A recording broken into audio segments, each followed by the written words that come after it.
Hi, I'm actor Ian Champion, and welcome to History of Horror Cinema, my personal podcast tour of the good, bad, and the ugly of horror movie history. If you like what you hear, please don't forget to hit subscribe.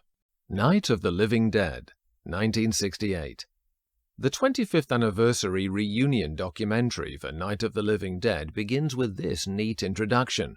In 1967, a group of dedicated industrial filmmakers, broadcast professionals, stage actors and actresses, ambitious amateurs and assorted family and friends became a virtual creative army in an attempt to pull off the seemingly impossible, a regionally produced feature film.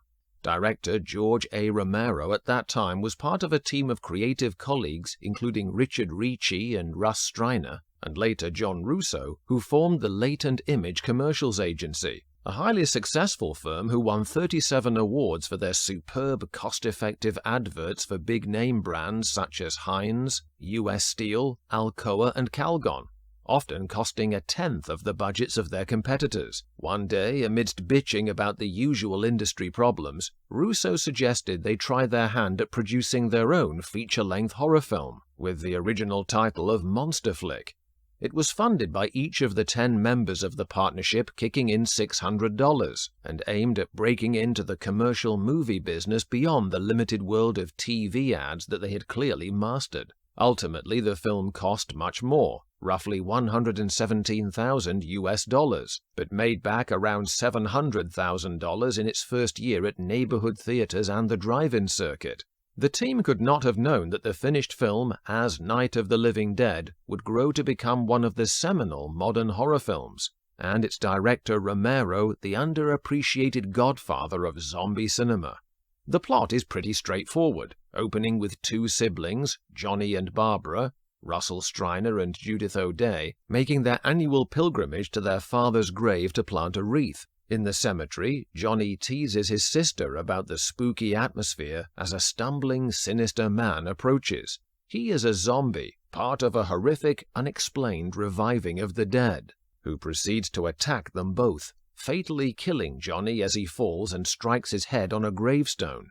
Barbara flees to an isolated house, where she encounters Ben, Dwayne Jones, a level-headed black fellow escapee from the developing terror.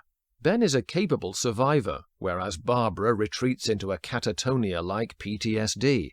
They are joined by a likable young couple, Tom and Judy, Keith Wayne and Judith Ridley, and an older married couple, hot-headed bully Harry Cooper and his bitter wife Helen, Carl Hardman and Marilyn Eastman, who bring their daughter Karen, Kyra Schoen, and an interfamilial tension that soon affects the siege mates as they struggle to barricade themselves against the gradual waves of ghouls from the outside.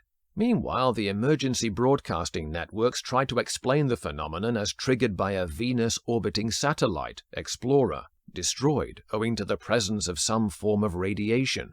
But that has seemingly infected the eastern third of the US, causing the recently dead to reanimate and cannibalistically devour living humans. They advised the crudest method of dispatching the walking dead, using bludgeoning, fire and bullets, and foregoing civilized burial procedures to prevent the just dead from rising as well. The bodies must be burned immediately. They're just dead flesh, and dangerous. In the final act, the plans that the impromptu housemates make fall apart.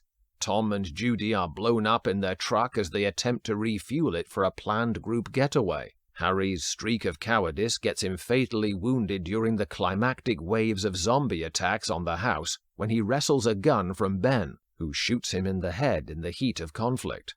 Harry stumbles down to the cellar he was so keen to hide in all along and dies of his wounds. Helen retreats there also, where she witnesses the awful sight of their daughter Karen consuming her dead husband on the floor.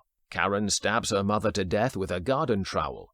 Barbara is shocked to see her brother Johnny as part of the undead horde forcing their way into the property. They envelop and kill her. Ben, the last survivor, hides in the cellar, shooting the revived Harry and Helen. As dawn breaks, the posse of townsfolk led by Sheriff "Beat 'em or burn 'em, they go up pretty easy," McClelland, cuts a neutralizing swathe toward the house. A groggy Ben comes to the window, where he is mistaken for a zombie and clinically shot, leaving no survivors from the night's desperate stand. Despite its limitations, or maybe because of them, Night of the Living Dead is groundbreakingly effective in many ways. Firstly, the budgetary restrictions created a tight comradeship among the cast and crew, many of whom blurred the lines between the two by having to perform double or even triple duty in functions. Russell Streiner was not just acting in the film as Johnny, he was a co-producer, like Carl Harry Hardman, who added a third role as one of the makeup artists on set. The close collaboration off-screen was superbly warped on-screen to create a pressure cooker of bubbling tensions within the makeshift family unit in the house. After eroding our character identification by rendering Barbara catatonic, much like killing off Janet Leigh so early in Psycho, the threat level of being ripped open by the zombies outside is matched by the potential of being structurally torn apart indoors. Hot-headed Harry bulldozes his way in, masking his cowardice with intimidation, pushing for the group to hide down in the cellar from the get-go whether they agree or not. He and Ben constantly duel for top dog status, the latter losing his cool at the older man's dangerous selfishness.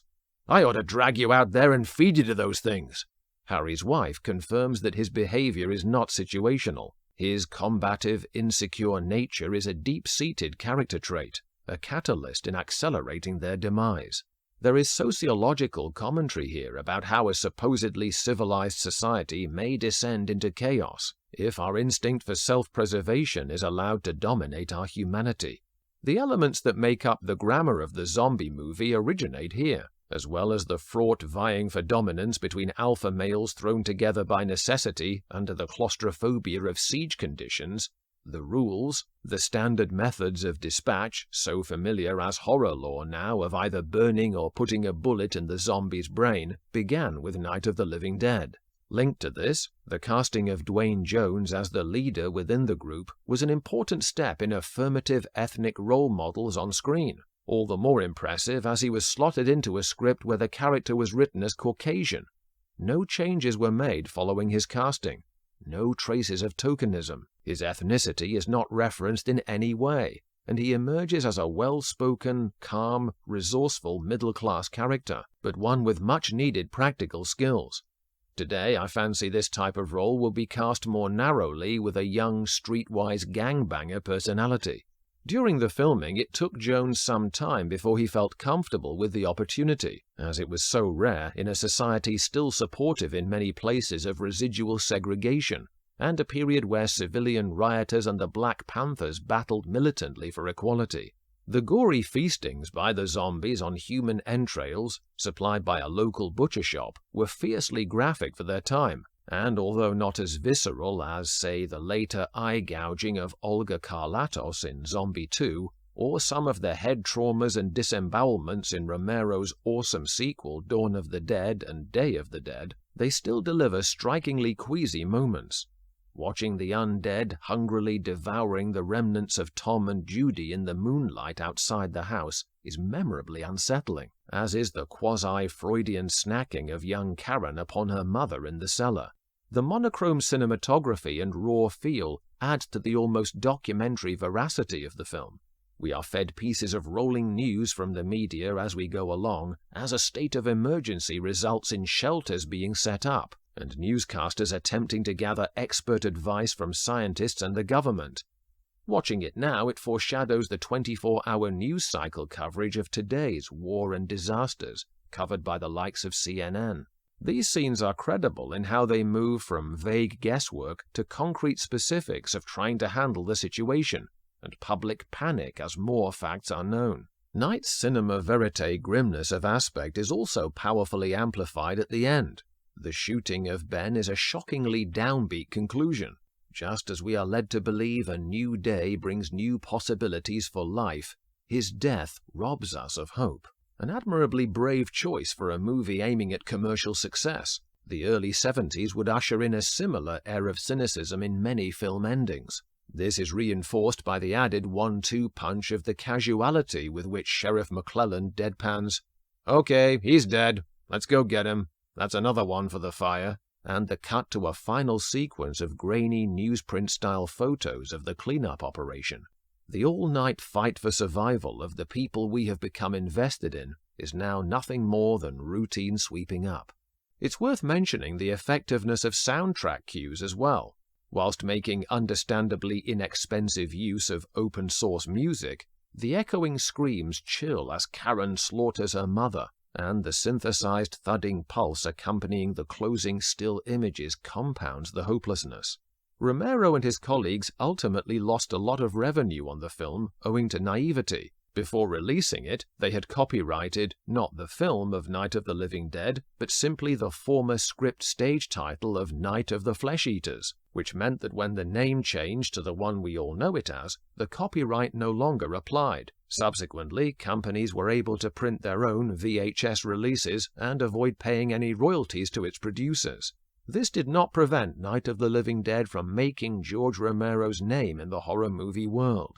He would almost always labor outside the established studio system, apart from one or two notable exceptions, such as the major studio adaptation of Stephen King's The Dark Half. But although being an indie filmmaker was a harder road, it was arguably one that contained more artistic control. Expanding his apocalyptic vision with the more ambitious Dawn of the Dead and the damagingly budget-constrained Day of the Dead, later to my mind overextending his pioneering property a few films too far. Diary? Survival?